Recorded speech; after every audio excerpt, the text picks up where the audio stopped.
It is time to breathe again on the latest breath of fresh air webcast streaming live on YouTube, Facebook, and Twitch.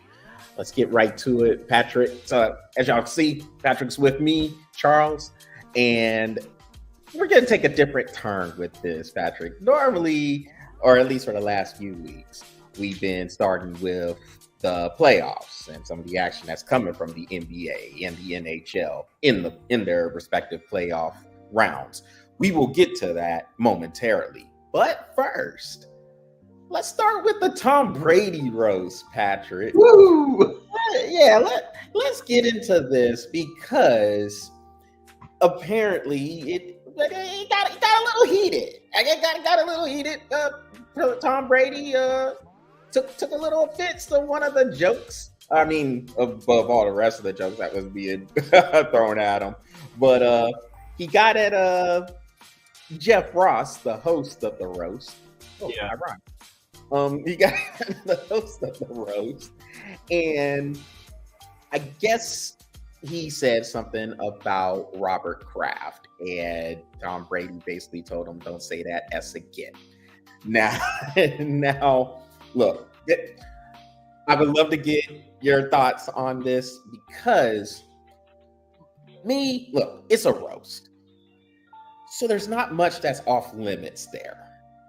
And if you're going to subject yourself to said roast, man, you gotta be ready for whatever may come. I mean, it's pretty much like anything goes. Now, there's a couple of things that's probably off limits. Don't say anything about a person's kids. Probably leave the family out of it too. Or the other members of the family. Generally. But the kids definitely don't want to touch the kids in a lot of cases. On that roast? So Patrick, this roast was a throwback to like 90s jokes. Yeah. It was brutal, dude. Like pretty brutal. I give Tom Brady so much credit to look, there's not many people in the world that could take what he took in that roast. Not many people. Many people would be very, very offended. Pretty upset. I mean, Nikki Glaser to be honest with you, Nikki Glaser was my favorite. Nikki Glaser is actually pretty good. I've heard a lot of her stand-ups. Yeah, right. And I've seen a lot of her clips, and she's, for the lack of a better word, she's raunchy. She is raunchy. She's kind of like, you remember that lady we had talked about a few years ago, Nicole Arbor? She's about as raunchy as her. Yeah, man, I love them both, man. Like, yeah, I mean, I think it's really funny. Those two, for them to be females and to talk about the things they talk about, shout out to that, because like to me, when like all the sex jokes, dude, those are hilarious to me. Not because they were just sex jokes, but because she will go there, and I love that. You know what I mean? Because to me, it's stuff that people do all the time. Why is it such a disgusting thing? You know what I mean? So to me, I thought it was great that she went there. Is she going to get blasted? Probably. But I'm going to tell you right now, she's going to get nothing but praise from me. I loved it. That was great. Her and Nicole Arbor, man, I love them both, man. They're just good comedians, dude. They're good comedians. Yeah, if you look at the context of the jokes, okay, like I think a lot of people get caught up. And in today's society, on that note, there's a lot of sensitivities, and people are ultra offended when it comes to things. I mean, we grew up in the age, and not that we're trying to be those get off our lawn type of people. Everybody who's watched the show knows we're not those type of people. But again, we have that unique perspective of being alive during the 90s and coming up into this age right now. And we can tell you, back in the 90s, like none of this stuff. I mean, it was as raunchy as it got. Like what you saw with this Tom Brady roast, that was on the regular back in the 90s. Like that was not even, it wasn't even a second thought. Like, it shows like that when you look at all the comedians that were going back then. You had people like Bernie Mac and Martin Lawrence and some of the other people like George Carlin. I mean, people like that. Yeah. I mean, Richard Pryor. Yeah, that's who I was going to say, Richard Pryor. And now you get people like Dave Chappelle, who is just like that, yet gets censored or gets he gets outcasted. He gets outcast, but he's hilarious, dude. And I loved it. Look, I remember the reason why we had commercials. The reason why we had commercials, or our parents had commercials, is to remind our parents that they needed to raise us. Hey, don't forget you got kids. That's the reason why they made the commercial. Remember the commercial? Hey, it's 10 o'clock. Where are your kids at? You know where your children are, yes. Yeah, remember that? Mm-hmm. Where were they? I can tell you right now, at 10 o'clock, I wasn't in the house. I can tell you that right now. I was out. I was gone. And that's during the weekday, bro. I gotta go to school the next day. And my grandma was like, Patrick, street lights are on. Where the hell are you? Do not be out after dark. Exactly. Yep. Or you're gonna get grounded. Yep. And now you ground kids today, they're like, oh, well, I'll just stand and play Fortnite. And I'm like, to me, that was a punishment. To them, that is great, So I don't know. We're growing up, or we're raising kids in a very weird time. But man, those 90s, like you said, that roast, that's what we saw on a regular. That was kind of minus the vulgarity with the cussing and all that stuff. That's what we saw in sitcoms. Right. You know what I mean? That's what we grew up in sitcoms, and that's what we thought was funny. But I still find it funny. I thought it was great. Kevin Hart was pretty funny. I mean, don't get me wrong, he had his moments, but man, let me tell you, Nikki Glaser was my favorite. So hands down, if there was an MVP, Nikki Glaser gets the MVP, straight up. So I guess on the editing, or on this is the edited version. So I guess the unedited version, and this is according to different magazines of Variety. I think Vanity Fair was another one as well. But Kim Kardashian, she got booed. And I guess that part's not in what's in the Netflix version right now. She got booed mercilessly apparently at the beginning. And then I guess she got into it a little bit more. But I guess as she was getting booed, Kevin Hart was saying, hey, don't boo her like this. I guess, I don't know if she was terrible or the jokes weren't not, or did she just get booed just from walking out? I don't know. But I didn't see any of the booing or anything like that. But what I will tell you, all of the stuff that came out that they did against Tom Brady and, and how they roast everybody throughout the whole thing and then they roast Tom Brady, whatever. Man, when Tom Brady made that joke about Kim Kardashian, I was rolling. I was like, wow, I never in a million years have I ever thought that I would see this side of Tom Brady. And I liked it. You know what I mean? I liked it as a football player. I like him as an entrepreneur of what he's done, on and off the field. But man, to see this side of him was just awesome to see it. I mean, just him letting loose and being a person. You know what I mean? Just to do his own thing. It was an honor to watch that roast. That was probably one of my favorite roasts of all time, and I've watched a lot of them. That was the best one. And again, Nikki Glaser, man, MVP. She should get an award for that one. She was phenomenal. I thought she was hilarious. Yeah, and like I said, I mean, I just think that this right here, this is what comedy used to be and should be. I think with everything that has been going on throughout life in these last, I say, 15 to 20 years. Look, I understand you want to put a spotlight on certain things, but there's nothing wrong with good, solid comedy. This was good, solid comedy. And maybe the people who are watching this now, or may watch it when it gets posted in the other social media forums later, maybe they're looking at this at a younger age and they're saying, oh my gosh, how can you say that, Charles? Look, y'all, all I can say is Google some of the 90s comedy and you will see what I'm talking about. This is what we used to hear, like I said earlier, on the regular growing up. This was not even a thought. Like it was not. Yeah. Archer, Family Guy, Simpsons. Yes. I mean, and that's just naming the adult cartoons. Right. You know what I mean? We're not even getting into the other shows that were way worse because it was real people. Yeah. Yes. And, I mean, this is what we grew up on, and I enjoyed it. I loved it. That was my favorite roast. Hands down, favorite roast. Well, shoot, Patrick. Well, on that note, let's jump into some of the latest action we have seen from the NBA and NHL playoffs.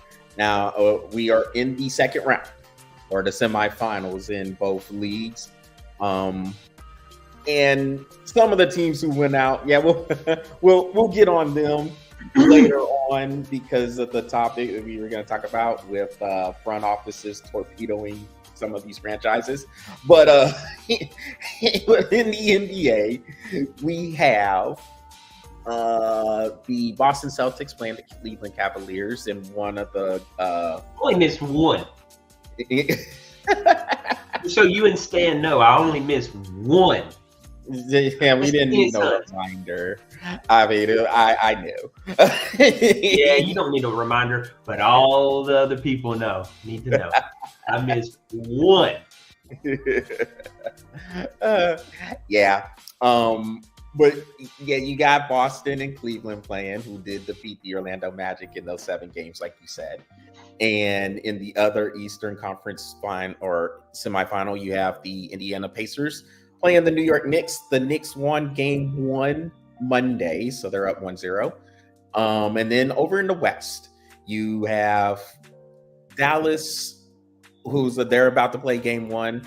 The Dallas Mavericks will play the Oklahoma City Thunder in game 1. And in the other series, my goodness. All right, so the Minnesota Timberwolves are up 2-0 on the Denver Nuggets, winning both games in Denver. And game 2 was not even close. I mean, Minnesota destroyed them. They destroyed them. Made a statement. Yes. What was that, 106-80? What's the final score? 106-80. Yeah, so, yeah, I mean, Minnesota, that defense. Now, here's the thing with the defense, Patrick. The guy was talking to somebody about defense in the leagues not too long ago. And Minnesota was first in the league in defense this year, but I think they gave up around 106, 107 points per game. Now, again, at the risk of being the get off my lawn guy, which I think I find myself saying that a lot in this show this week, but 107 points back in 90s, that was good enough for last in defense. Yes, it was. That was good enough for you to get kicked out of the NBA and join some third-party basketball group down the road somewhere. Yeah. Whoa. In today's NBA, Minnesota giving up 106, 107 points per game is good enough for first. But man, Patrick, the defense they played yesterday, that could you could put that defense up against a lot of other defenses. Just the length they had, how they were swarming Nikola Jokic and swarming Jamal Murray. Jamal Murray was so frustrated. He out here throwing heating pads onto the court. and he should probably get suspended for that. I don't know if he will, but you just got to find. Yeah, so that's what I thought. Like he was that just came out about maybe about an hour ago, maybe an hour and a half ago. He avoided the suspension and just got fined. I don't know what the fine was. Like it literally just came out saying that he just got $100,000. Okay, which that's in NBA standards with some of these fines, it's pretty substantial. Like normally it's around 50 to 75,000. All right, 6 figures. Okay. Yeah. I mean, don't get me wrong. If you shouldn't be that frustrated, that lets you see that lets Minnesota know they're in your head. They're under your skin, they're under you, and you can't do that. Not being one of those two players, you cannot be doing that. You can't let you lost your team, and here's what's detrimental. You lost both of your games at home, but not only have you lost both of your games at home, you quite potentially have lost your team. You lost your way. Exactly. So with what Murray has done, from an NBA standpoint, I would have found him more. I'm thinking like $200,000 to $250,000 for doing this. You want to avoid a suspension? Fantastic, $250,000 fine. I'm going to make you regret. See, that's the thing. Is like the NBA needs to make them regret making that decision. Like, I can't do that. It just fined me $250,000, dude. I can't do that. He's lucky he didn't get suspended, Patrick. And here's why. Like you're throwing out a heat pad during play. At that point, you're no better than a fan. At that point, and if a fan did that, if a fan throws a heating pad or beer or whatever foreign object, they're getting kicked out. Like they're gone. They're ejected from the game, and there's a possibility they may not get their tickets back. Like they might be banned from the arena, and we've seen that happen in numerous instances. So where they were banned at least for a year or 2 years, if not for life. And so Jamal Murray's lucky he didn't get suspended a game. Let me say that action right there, that's no better than a fan doing that. And then on top of that, the safety of the players. You throw that heating pad, did you see where that heating pad landed? That landed in the paint, like close to the paint area. There's a lot of players in there. What if one of those players slipped on that heating pad and got hurt? Yep. Like it's just a safety. It's a complete and utter safety issue. Jamal Murray lost his mind. He lost his mind yesterday. Yep. Simply put, like Minnesota wasn't doing anything crazy. That defense, they were swarming him. Them long arms, Alexander Walker, Jaden McDaniels, all these long. Minnesota has a lot of length. These young teams, them and OKC, they got a lot of length. And they are really bothering Denver's offensive flow. Normally, Denver has a great offensive flow. They run a lot of motion, and you have guys like Jokic and Murray who can keep the passing going. The ball never sticks. It's always moving, and there's always player movement. But Minnesota has shut that completely down, especially in Game 2. And Denver just looked totally out of sorts. So, the good thing with this, though, Patrick, the good thing for Denver is Game 3 is not till Friday night. So that's going to give them a lot of time to think about things. So, and you lick your wounds and you get ready, because it's as plain and simple as this. Here, I'll go back to your words. Not to say get off my lawn, but in the 90s, we lick our wounds and we go back to work. Okay, that's the theme of the show. Yeah. Not to get off my lawn. Well, you need to put that in the description. Get off my yard. Yeah. Not to say get off my yard, but here's the thing is, unlike what LeBron did with LA at the end of their match, making excuses, this is not the time to make an excuse. You're down 0-2. We've seen this. This is nothing new. We have seen teams come back from an 0-2. It's hard to come back from an 0-3. It hasn't been. I don't think it's even been done in the NBA yet. It's never been done in the NBA. If it's going to happen, this could be the team that does it. But I doubt it. It's not going to happen like that. So what Denver needs to do, lick their wounds, get some Neosporin, put that on there, get that bandage, get wrapped up, get ready to go, because Friday they better win, and that's just that, And I'm not sitting here saying that Denver's my team. Everybody knows I'm a Hawks fan, but what I'm saying is, at this point, you gotta stop complaining. You gotta stop doing all the things that you shouldn't be doing, throwing heating pads at people. Not time for that. It's time to get ready. Friday, it better be 2-1 so we can move on. And you expect Denver to respond. I mean, they're the defending champs. So you expect them to, if nothing else, come out with a much better effort than what they came out with. I fully suspect they will. Yeah. My expectation is that this team is not going to go. This team is not going to go away in a sweep. It's just not. Mm-hmm. So my full expectation at the end of Friday night is that the series is 2-1. Yeah, the defending champs. They are not going to go just out like this. The expectation, I'm with you. The expectation is they at least get one of these games up in Minneapolis, and just show up. I mean, they were embarrassed Monday night. I mean, that was an embarrassment. They were completely taken out of their game. They got frustrated, and Denver, for the first time in a while, they lost their poise.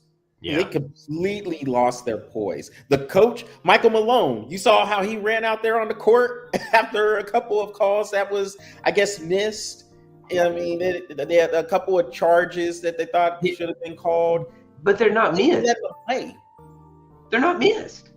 Yeah. These refs are letting them play. There's a difference out of letting them play and missing a call.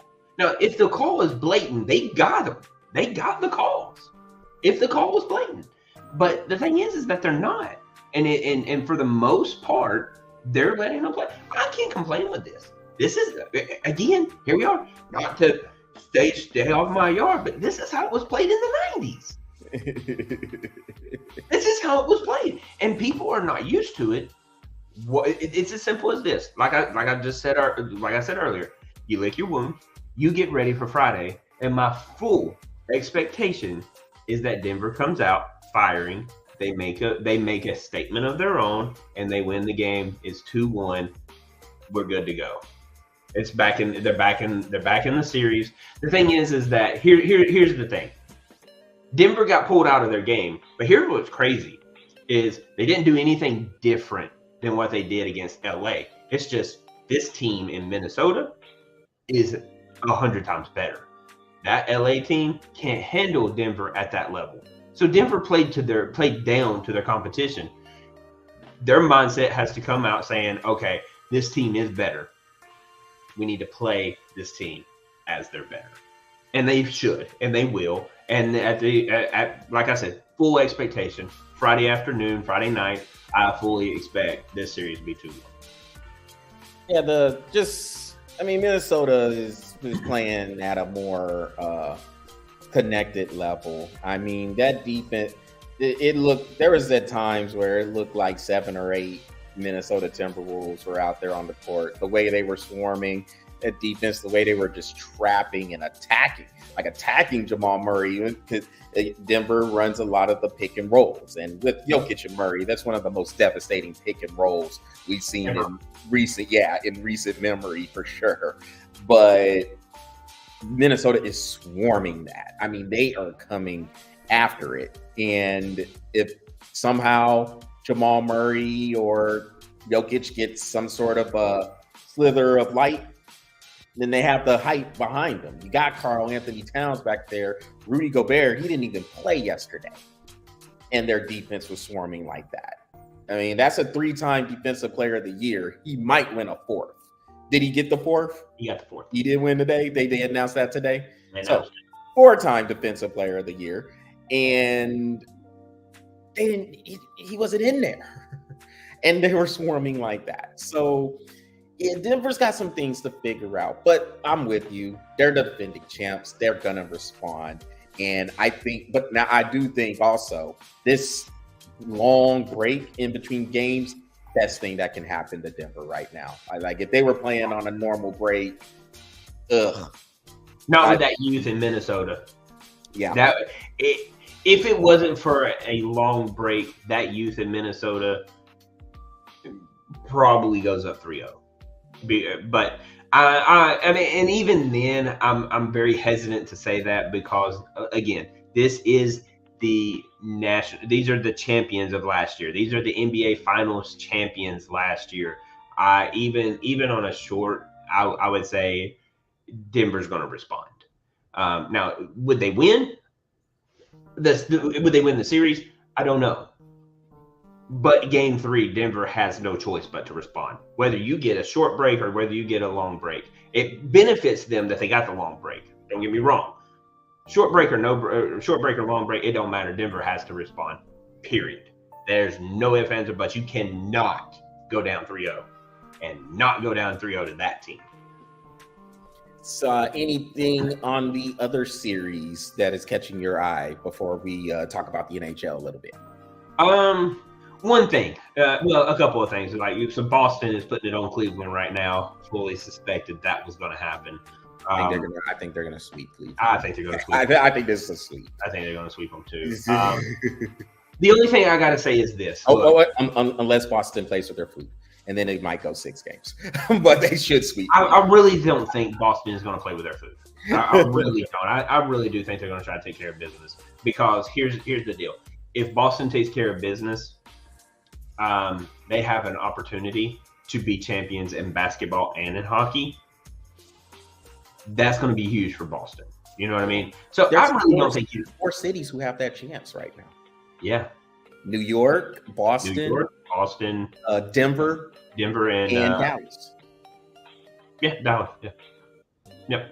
So there's a lot that's on the line. Not just in winning it for your city, but now you got pride, you got heart. There's a lot on the line for all 4 of those cities, but Boston in particular, I mean, out of those teams, Boston really does have the favorite to do that. But I would say Boston is probably not going to play with their food in this one. They really need to take care of business, and I think they know that. The only thing I got left was, look, that New York Knicks team came out firing that game 1. Don't get used to it. Indiana's about to settle in, do their thing. If Indiana continues to play at that pace, then they are much, much deeper than the Knicks are. I don't see the Knicks. I'm with you. I don't see the Knicks keeping up that pace. They go maybe 7 deep on their rotation. Those got Jalen Brunson and Josh Hart and Dante DiVincenzo. They play 40, 45 minutes each on the regular. And with Indiana coming with the way they can move the ball on offense, I think they were the number 1 scoring. Were they the number 1 scoring team this year? Second behind Minnesota, right? Yeah. So they're the number 2 scoring team in the league, and they go deep in their bench, and they like to push the ball. If Indiana continues to push the ball over the course of the series, I'm with you, Patrick. I think the Knicks are wearing down.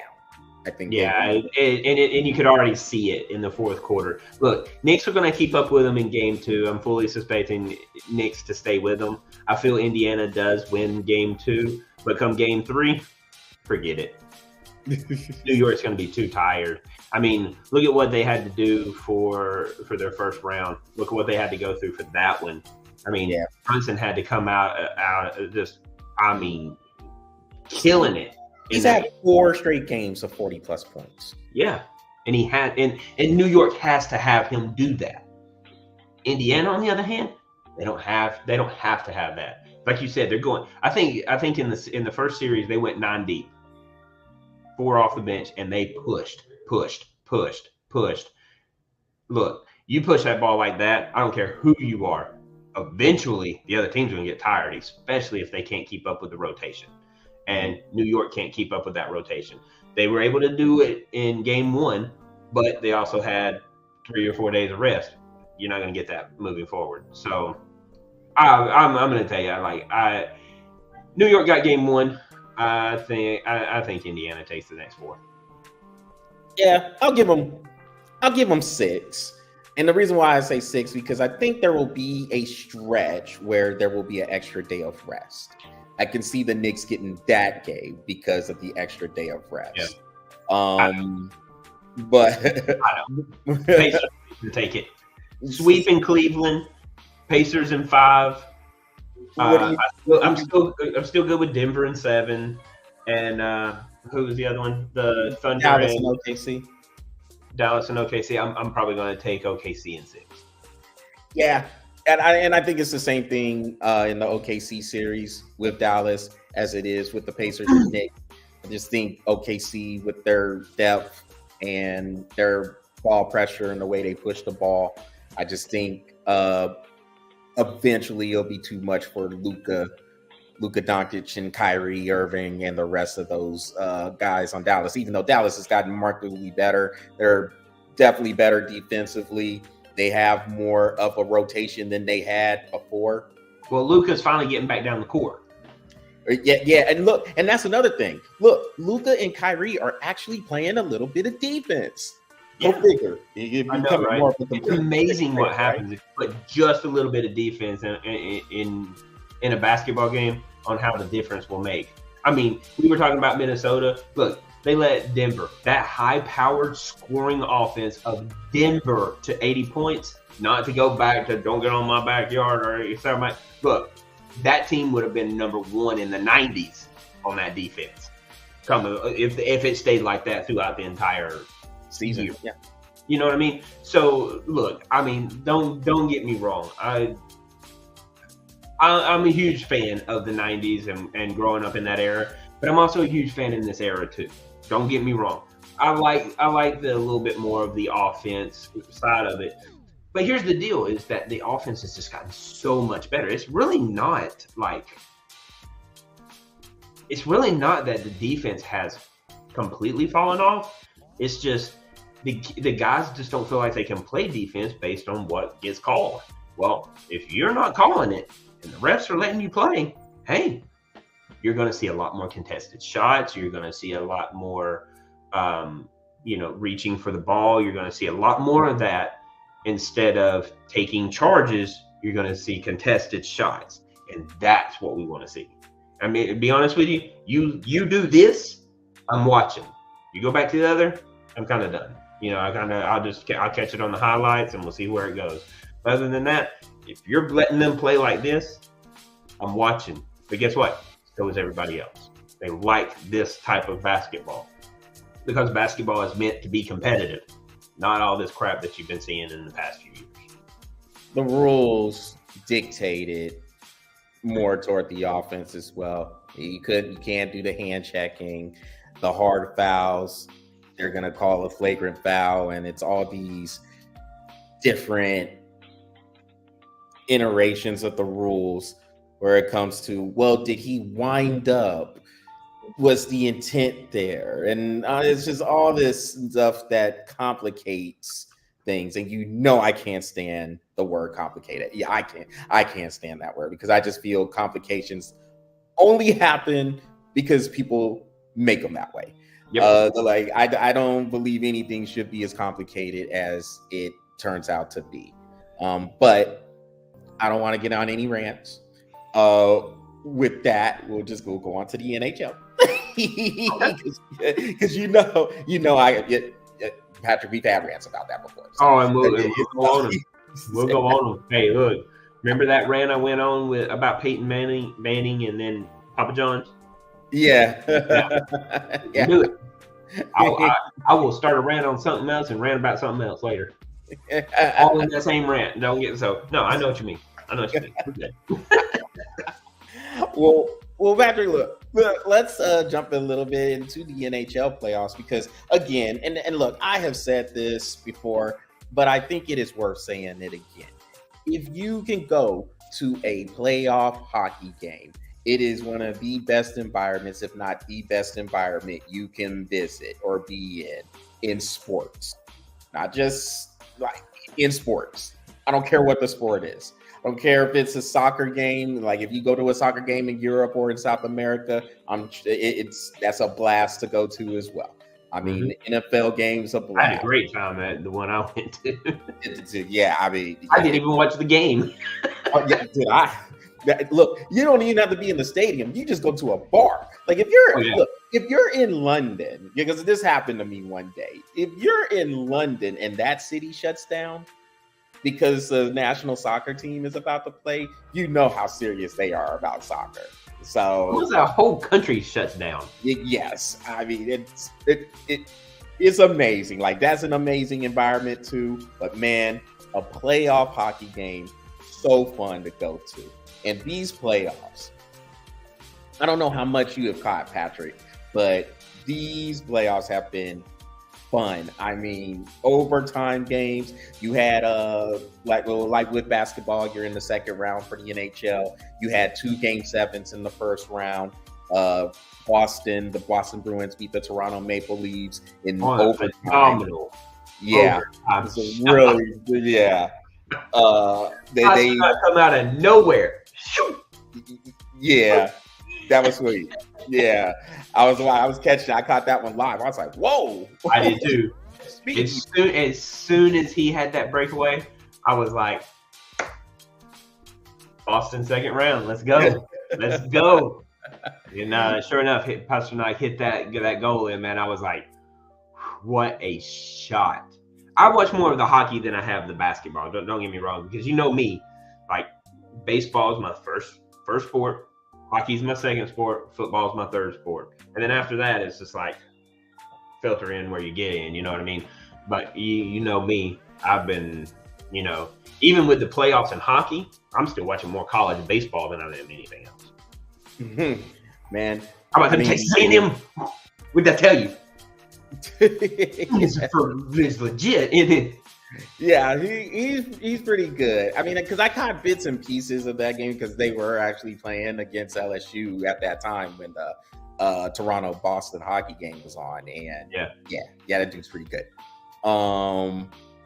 But man, you had another Game 7, and so we will have a new champion in the NHL because the Vegas Golden Knights were bounced out by the Dallas Stars. Yeah, the Stars won 2-1 Game 7 in Dallas.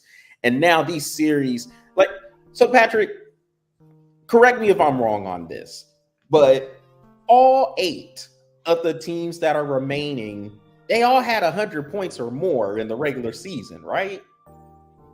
I'd say the only one that I would think that didn't was the Avalanche, but I'll pull it up and check. Yeah, I'm pretty sure they all did. Dude, these are great teams. Like this is none of these teams are just like, oh man, I don't know how they're gonna mix in with the other ones. Dude, all these teams are beasts. Every single one of them. Every single one of these teams. So who's left?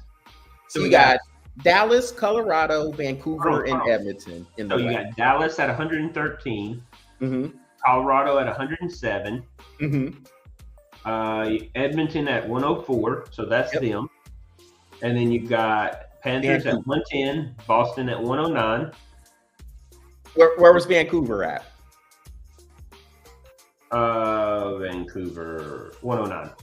Yeah, see? Oh, yeah, they're still in it. That's right. So you got the Oilers are not in it. Which one's not in it? Oilers are in it. What did I say? No, you just missed Vancouver. I just missed Vancouver. Okay. My fault. I thought I hit another one, but I didn't. But yeah, Dallas starts at 113, Colorado at 107, Vancouver at 109, and Edmonton at 104.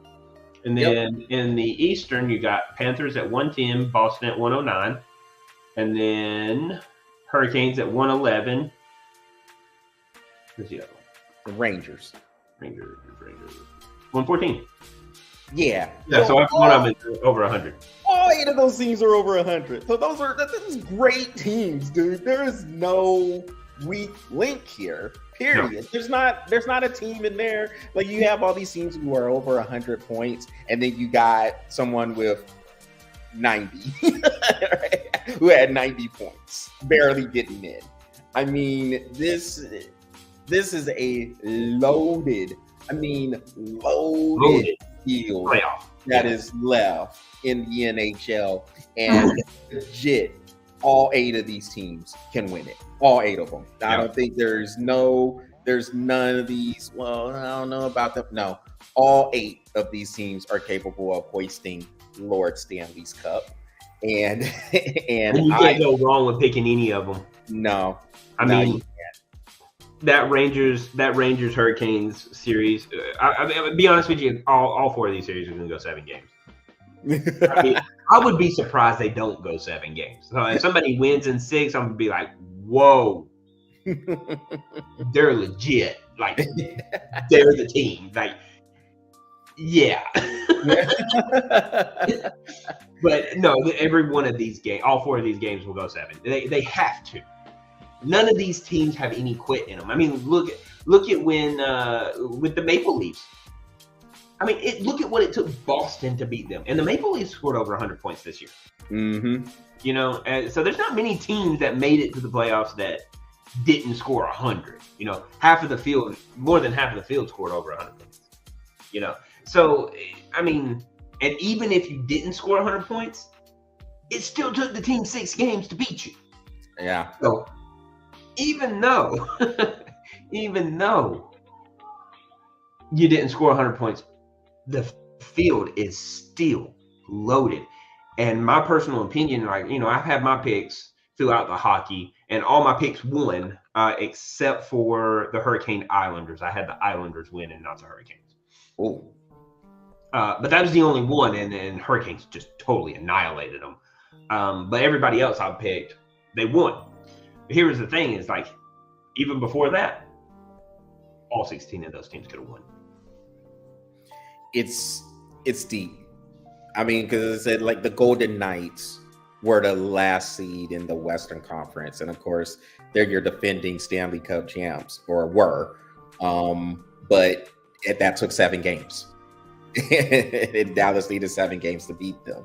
And in the East, a little bit more of a gap. I mean, because the Rangers swept the Capitals out of the first round. So, I mean, that one, truthfully, it was probably a minor miracle the Capitals were even able to get into the playoffs, because they had a minus in the goal differential, and they were just kind of uneven all year. But they were able to get into the playoffs, and they just ran into a much better New York Rangers squad.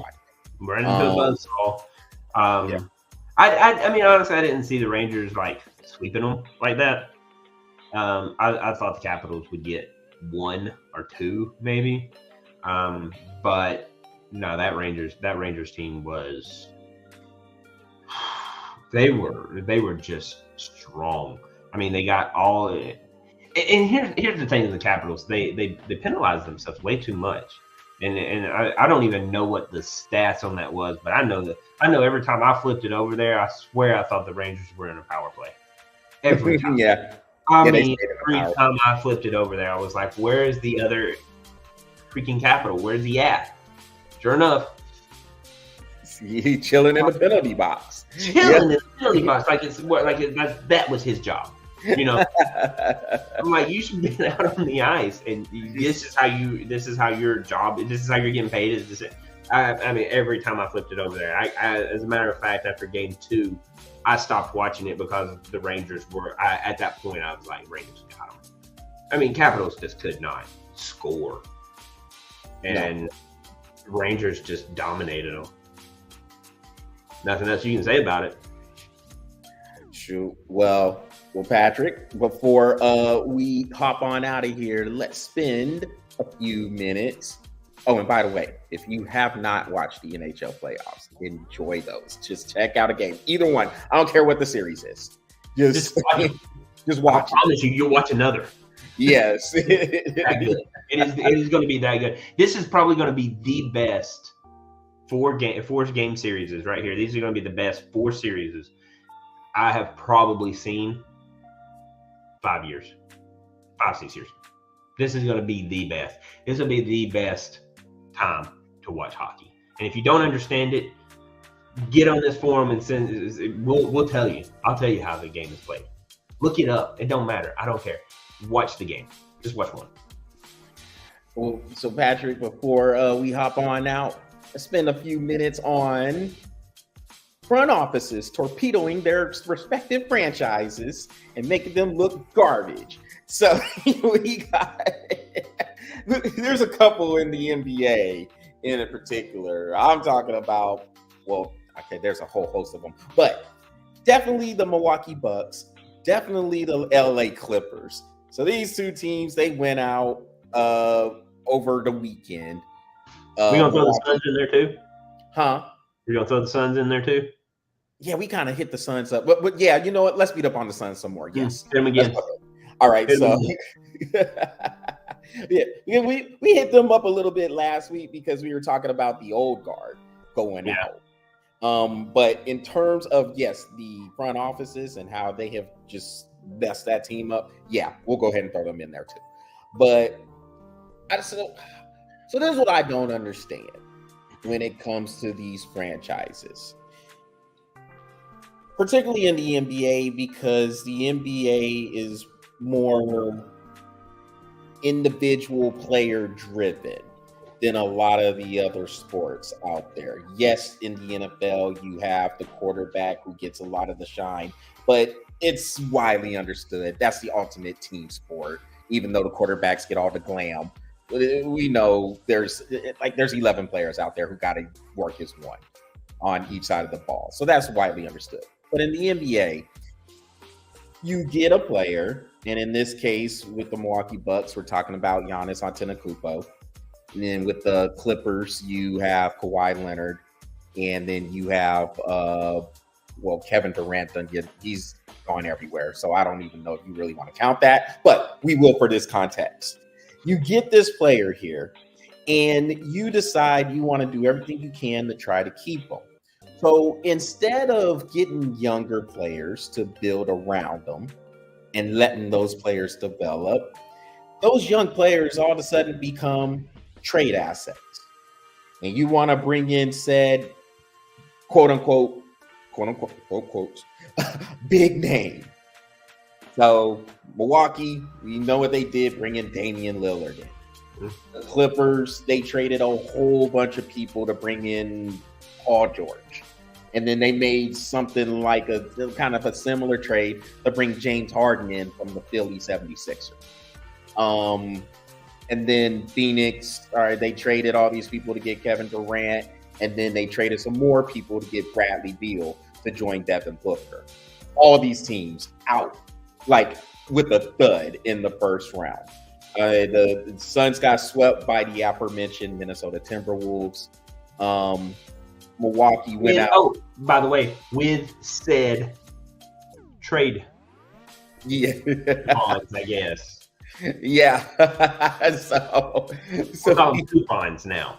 Yeah. So Phoenix got swept. Minnesota just knocked them out, got them out of there. The Clippers went out in 6 to the Dallas Mavericks, and Milwaukee also went out in 6 to the Indiana Pacers. My question, Patrick, is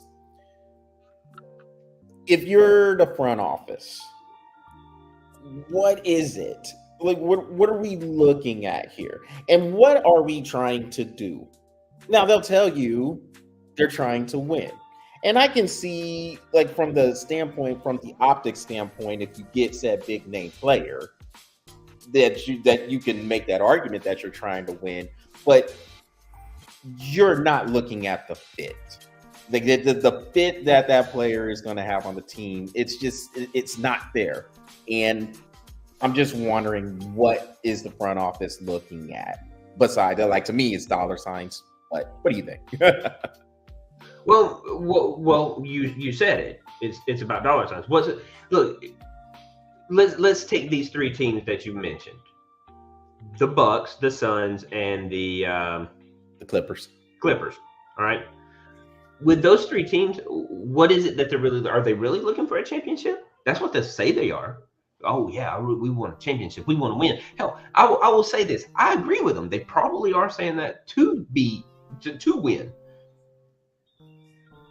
at the end of the day, they're just really trying to sell tickets. I don't think they really care as long as it's a sellout crowd. And if it's a sellout crowd, 75, 80, depending on the size of the stadium, 90,000 people, does it really matter? Does it really matter if you win as long as the tickets are selling? Because I know there's teams out there that will just like, they'll sell the tickets. They're not putting people. Remember Detroit when they were like, oh yeah, we got Matthew Stafford, and then they would go out and they went out and get Calvin Johnson, right? But they gave no line for Matthew Stafford to play behind. But yet they were still selling out. They're still selling out tickets. Why? Because they're watching Matthew Stafford and Calvin Johnson hook up for touchdowns, right? What's the point? I mean, like, look, we don't need to. We're making tons of money. Then they got to taste the playoff money. That's the difference. See, the thing is these three teams are getting playoff money. They're getting playoff money right now. Let them not make the playoffs. Then your attitude changes. Oh, well, we got to do something to make sure that we get in there. I'm not saying that this is what they're thinking, but I can make a strong case for it because they're not putting the people in, like you said, they're not getting the people that make a difference. They're just getting a big name. They're not looking at, do they move the needle for us in a good way? They're just getting a big name. They're not saying, do they fit into our culture? They're just getting a big name.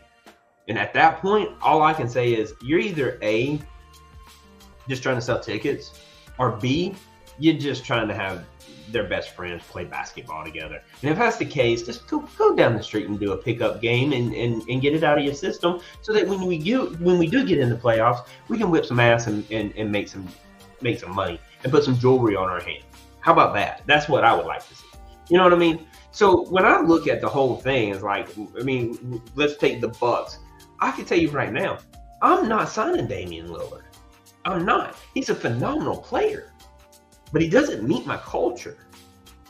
Therefore, I can't sign him. I would love to sign him, but he doesn't meet my culture. I have to go out and find somebody that does. This is like in Phoenix. Do I think that Kevin Durant meets that culture more than Bradley Beal does? Yeah, I wouldn't have went and got Bradley Beal. I either get Bradley or I get Kevin, and I'm probably going for Kevin. That's as simple as that. So I don't get Bradley. Who do I get to help the Clippers? I'm telling you right now, I don't bring James Harden in there. And as a matter of fact, I probably trade Russell Westbrook.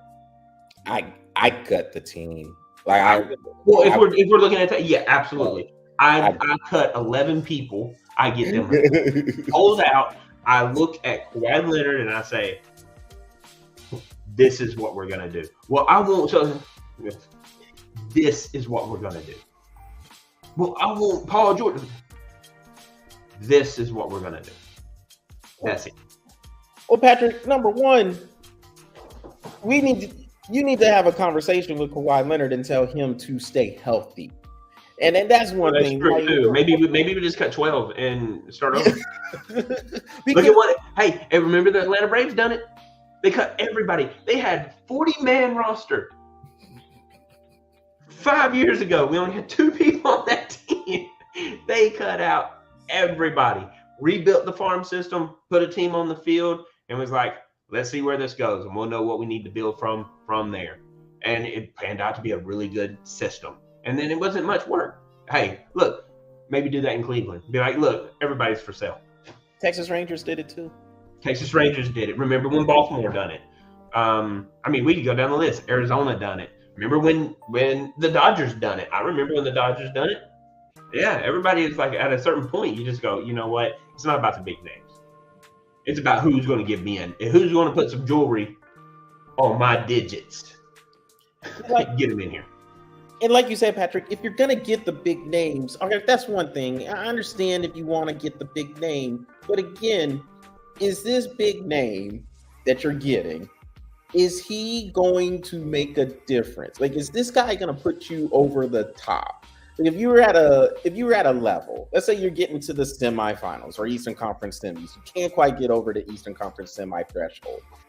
You get this big name, and now he's helping you get to the Eastern Conference Finals. but at least there's a up climb. There's a climb there. There's a step forward. Yeah, then that's what you're looking for. You don't just get the big name just to get the big name, and that's what I feel a lot of these teams are doing. And you're seeing the results. The results aren't coming anywhere close to what they thought would come through, what they were hoping would come through. And if we can see there's not a fit there, you mean to tell me these people who get paid millions of dollars to look at basketball and to scout these players, they can't see that? Crazy to me. Asinine to me. Absolutely absurd. Because I saw it. I don't even play basketball like that. And I saw it. And if I saw it, you telling me he didn't? You're telling me he didn't? And he's sitting there scratching his like, I really thought that was going to work out. And I'm like, what were you looking at? Like, if Damian Lillard was going to go anywhere, he needs to go to New Orleans. He's going to move the needle there. He's not moving it in Milwaukee. Well, hey, that will wrap this up, this edition. Well, with us ranting about front offices torpedoing franchises. But that will wrap up this edition of the Breath of Fresh Air webcast.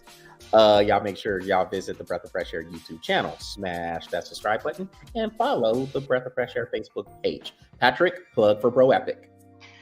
So we got our episode in. I am trying my best to have everything edited and put out for Friday, but at the latest, it'll be out Monday. So Hockey Challenge is coming. All right. So be on the lookout for the Bro Epic Hockey Challenge. And also, we'll be back next week with another episode of the Breath of Fresh Air webcast. And shorties will start to come on back soon. And I don't really have a date for that yet, but they'll start coming on back soon. So you'll be seeing Patrick and me on these shorties. But until then and until next week, everybody take care. Enjoy the rest of the games. And we will see you next week.